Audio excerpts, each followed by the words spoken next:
La vie en vous dit « Quoi que tu fasses ne suffit pas, je ne fais que répéter cela ». Et par-dessus tout, ça commence à me fatiguer d'être un gourou anti-stress, réparateur de mari, réparateur de femme. Si votre mental ne s'élève pas au-delà des compulsions de votre corps, je suis désolé, ce n'est pas à vous que je parle.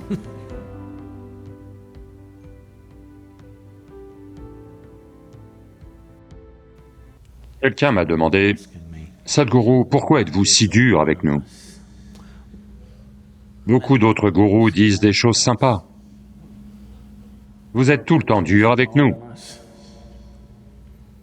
Quoi qu'on fasse, vous dites « ça ne suffit pas ». Ce n'est pas moi qui le dis, c'est la vie en vous qui le dit. La vie en vous dit « quoi que tu fasses ne suffit pas ». Je m'en fais seulement l'écho. Et par-dessus tout, ça commence à me fatiguer d'être un gourou anti-stress, réparateur de mari, réparateur de femme.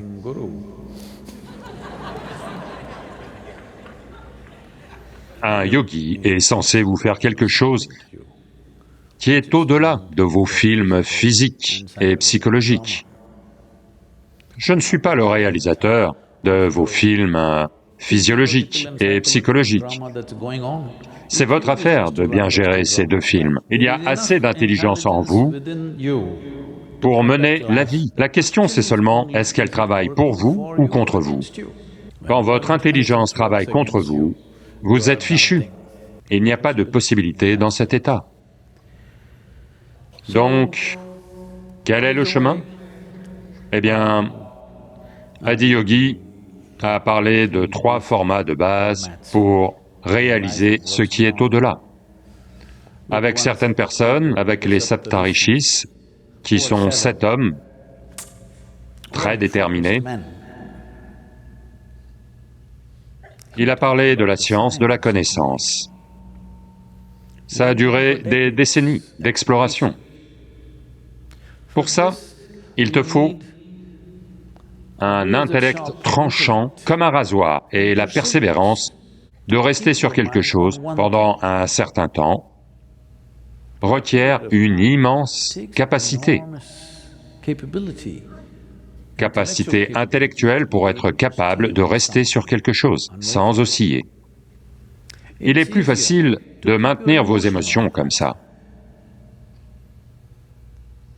Donc quand il a vu que sa façon d'enseigner aux Saptarishis, bien qu'au départ tout le monde pense être intellectuel, et ça les divertit quand tu leur parles de la science de la chose, au bout d'un moment, ils ne pourront pas rester focalisés, parce que ça demande du tranchant et de la persévérance. Ceux qui sont tranchants partent dans tous les sens. Seuls ceux qui sont un peu bébêtes ont de la persévérance, malheureusement, dans le monde. Être tranchant et être absolument dans un état de persévérance en permanence, ce sont quelques-uns, pas beaucoup. Donc, il a vu la possibilité suivante. Quand sa femme Parvati est arrivée, elle est venue à lui avec énormément d'amour et de dévotion. Donc, comme elle avait une telle dévotion et un tel amour pour lui, il a pu l'inclure comme une partie de lui-même. Elle est devenue une moitié de lui.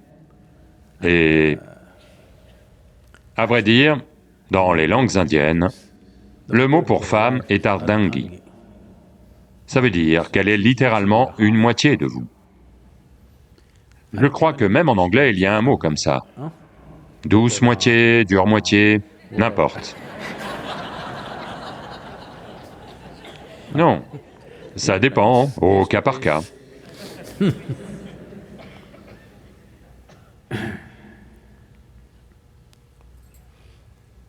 Donc, il a montré comment, par la pure émotion, tu peux y arriver, parce que quand tes émotions s'attachent à quelqu'un, c'est très facile de rester focalisé. À 18, 20 ans, vous tombiez amoureux de quelqu'un, impossible de vous sortir son image de la tête, n'est-ce pas? Simplement, là, tout le temps. Parce que quand vos émotions s'attachent à quelque chose, votre mental y reste simplement. Tout ce que vous pensez, tout ce que vous faites, vos énergies même, s'orientent dans cette direction parce que vos émotions sont attachées à quelque chose. Donc, c'est ce que Parvati a fait. Elle a attaché ses émotions à Adiyogi, de telle façon que l'émotion qui commence comme de l'amour est devenue de la dévotion. La dévotion, c'est une solution qui, lentement, te dissout, te rend de moins en moins toi-même. Donc elle a atteint son éveil comme ça.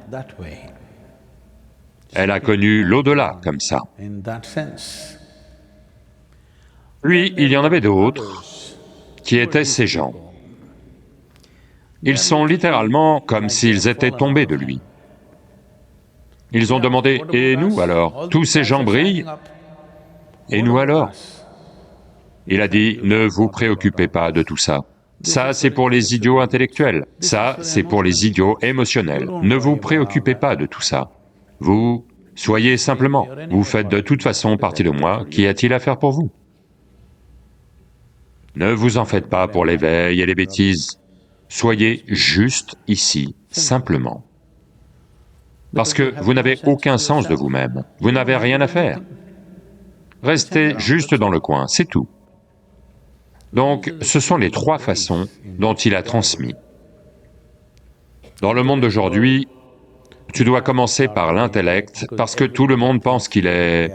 Ils n'ont lu que de la science de lycée, mais ils pensent tous qu'ils sont scientifiques dans ce monde à l'heure actuelle. Donc, si vous voulez entraîner cet intellect pour qu'il puisse rester comme ça, pendant très très longtemps, c'est fantastique, ça va demander beaucoup de travail.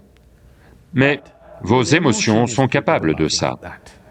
À certains moments dans votre vie, quand vous étiez émotionnellement très engagé avec quelqu'un, 24 heures, c'est arrivé ou non? Donc, vous êtes plus compétent émotionnellement qu'intellectuellement. Que vous soyez un homme ou une femme, c'est vrai pour vous, regardez et voyez. Votre amour n'est peut-être pas focalisé, mais votre colère au moins est focalisée. C'est une émotion. Si votre mental ne s'élève pas au-delà des compulsions de votre corps, je suis désolé, ce n'est pas à vous que je parle. Si vous ne savez pas comment élever votre mental au-delà des pulsions de vos compulsions physiologiques, si vous ne vous élevez pas au-delà de ça, alors à quoi bon vous parler de choses plus élevées? Vous ne répondez pas aux aspirations de votre vie. Vous vous contentez des voies du corps. C'est tout. Est-ce mal? Pas du tout. C'est juste limité. Est-ce mal d'être limité? Pas du tout. Mais si ça m'arrivait à moi, je considérerais ça comme un crime contre ma vie.